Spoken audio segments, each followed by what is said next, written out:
I've come up here on top of the corporate world. So in my last film, I looked at the threat of corporate sabotage. But this film, this film is the first in a 3-part series that looks at how we can combat corporate sabotage by becoming corporate artists. And it's called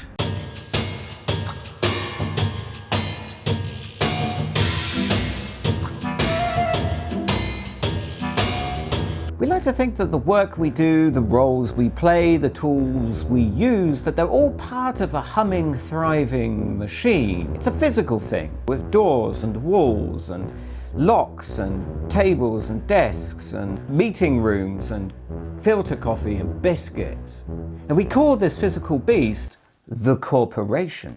And we like to imagine our world in this way because it makes sense of what it is that we do.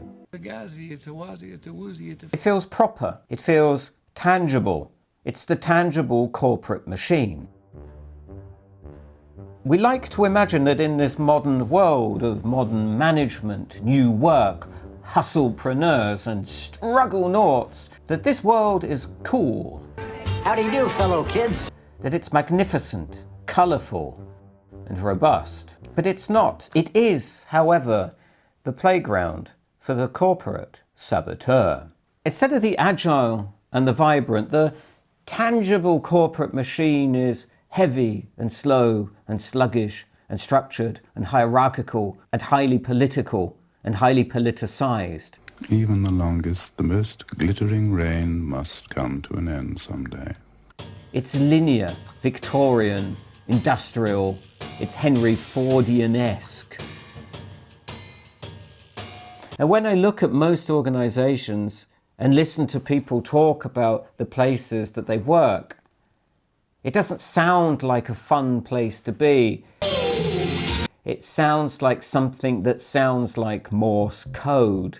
Melancholic sounds that are internally locked into the miserable confines of the system within which they exist.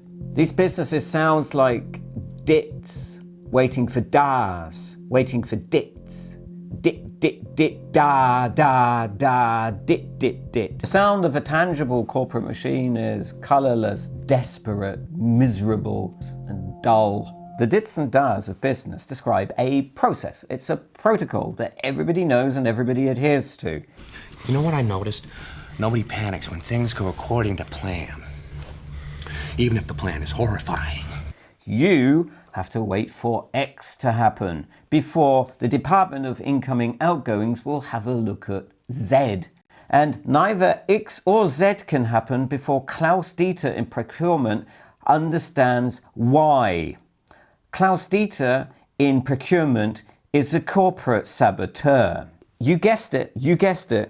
Klaus has read the Simple Sabotage Field Manual. The corporate saboteur thrives on the dits and das, and your frustration completes them. You